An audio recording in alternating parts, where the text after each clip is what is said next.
చుట్టూ శత్రువుల వ్యూహం, ఎదురుగా మృత్యువు రూపం. వెళ్ళడం తెలుసు, కానీ రావడం తెలియదు. అయినా వెనుకడుగు వేయలేదు. ఆ రక్తం శాంతిని కోరుకోలేదు. 16 ఏళ్ల ప్రాయం, పర్వతం లాంటి ధైర్యం. ఒంటరిగా వెళ్తున్నానని ఆగలేదు. సాయం లేదని లొంగలేదు. రథం విరిగిన, విల్లు తెగిన, ప్రాణం పోతున్న చేతిలో చక్రం పట్టి చరిత్రను శాసించాడు. చావని ధైర్యానికి చిరునామాగా నిలిచాడు. మిత్రమా, నీ చుట్టూ ఉన్న సమస్యలే ఒక పద్మవ్యూహం. బయటపడే దారి తెలియక నువ్వు పడుతున్నావు సంకోచం. దారి చూపేవారు లేరని ఆగిపోతావా? ఫలితం తెలియదని వదిలేస్తావా? అభిమన్యుడు మనకు నేర్పిన పాఠం ఒక్కటే: గెలవడం అంటే ప్రాణంతో బయటపడడం కాదు, శత్రువు సైతం గజగజ వణికిపోయేలా పోరాడడం.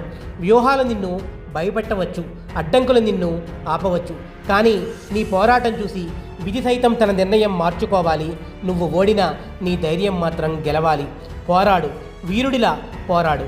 బతుకు గెలుపు గుర్రంలా బతుకు. అపజయంలో కూడా అద్భుతమైన విజయం ఉంటుంది.